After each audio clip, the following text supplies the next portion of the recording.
포스트 팬데믹 이후의 세계는 과연 어떻게 될까? 그 미국 기업연구소, 미국에서는 없는 가장 저명한 연구소 중에 하나죠. 거기에 니콜라스 에버스타트라고 하는 이 석자 연구위원이 연대 없는 글로벌 통합, 연대 없는 글로벌 통합.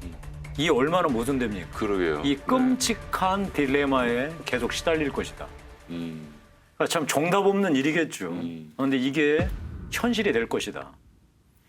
그래서 사실 이 코로나19 이전에 전 세계는 세계화라는 이름하에 수없이 많은 협정, 국가 간 협정이나 대륙 간 협정, 그리고 그것을 뒷받침하는 네트워크로 우리 세계가 사실 촘촘하게 연결되어 왔거든요. 근데 아시다시피 이거 터지자마자 가장 첫 번째로 한 조치들이 각 나라 국경을 폐쇄했잖아요. 그렇죠. 네, 네. 국경을 폐쇄하면서 이제 각자 생존 모드로 다 들어갔습니다. 네. 이 방역뿐만 아니라 아마 경제도 그렇게 갈 가능성이 큽니다.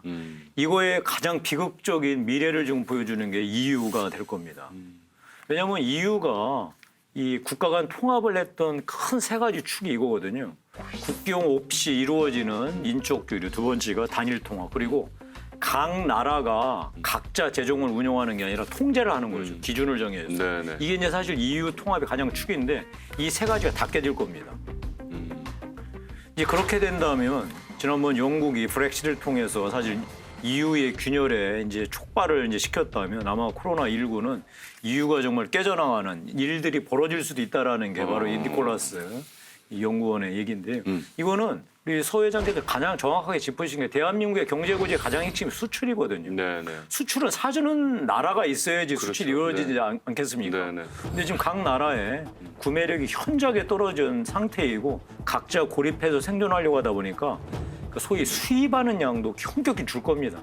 심지어 미국 같은 나라는 트럼프가 처음에는 터무니없이 떠든다고 생각했던 그러니까 미국 제일주의가 더욱더 강화되는 아마 그런 형태로 뭐 될 가능성이 큽니다. 그래서 미국 기업들 다 들어와라, 외국 나왔던 기업들 뭐 그렇게 지금 뭐 공세적으로 하고 그것이 실제로 미국 국민들에게 먹히고 있습니다. 미국 입장에서는 자기들이 살아야 되니까. 우리만 살자. 자, 근데 이게 미국의 이기주의라고 얘기를 했던 나라들조차도 이제 각자 문을 걸어 잠그고 자기만 살려고 하는. 그런데 자기만 살 수 없다는 게 답인데도 불구하고 네. 자기만 살려고 하는 이런 끔찍한 딜레마에 이제 시달릴 거라는 거죠. 이게 실체 얘기했잖아요. 네. 이제 실물 경제 그리고 우리 피부로 느끼는 민생 경제에 대해서 가장 잘 아실 것 같아서 제가 질문을 드릴게요. 2020년 경제 성장률을 전망했어요.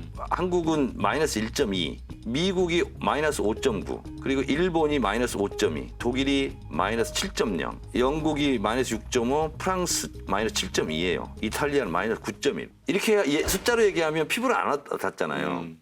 마이너스 1%다 경제 성장률이. 그게 어느 정도 영향력을 주는 거예요?